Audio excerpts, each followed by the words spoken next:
Silent now, these tracks still run cold and true into the mouth of hell.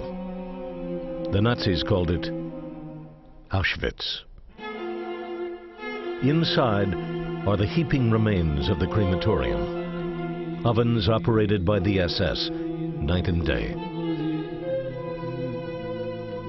The heavy lifting of a super race intent on genocide.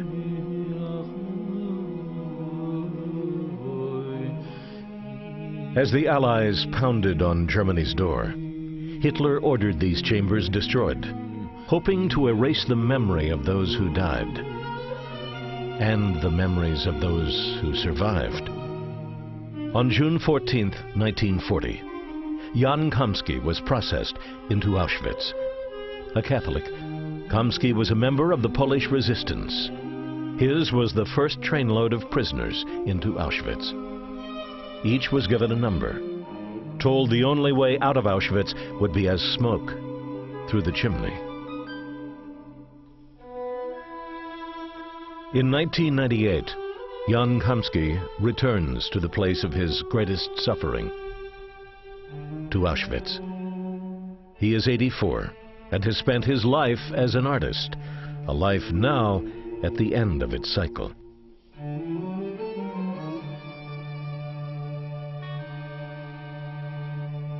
Kamsky stops outside the camp and peers through the wire, through the mists of time. He sees himself 60 years removed. A young man, silent and grim, death hard by his shoulder. Inside the camp, Kamsky finds his way to Block 11, a building dedicated to torture and execution. If Auschwitz had a heart, Block 11 was where it beat its darkest.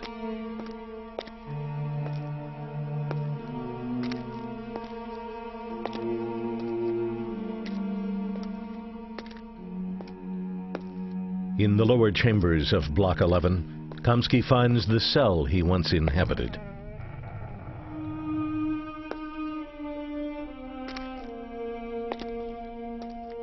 From a tiny window, he feels the sun warm on his face and looks down to a corner where he once huddled.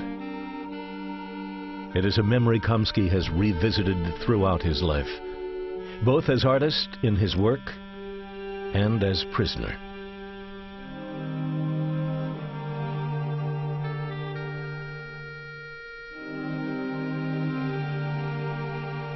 I was locked up in the cell, in the isolation cell of Block 11 in the basement, and looking up into the tiny window which was under the ceiling, I saw the daylight and I saw the sunshine, but I didn't like it.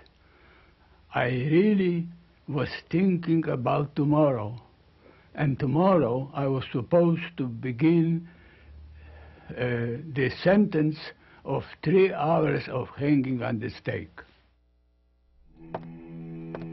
In the attic of Block 11, the room where Kamsky was tortured.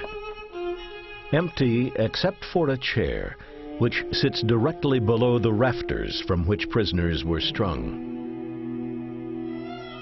Kamsky confronts his memories of this room through his work.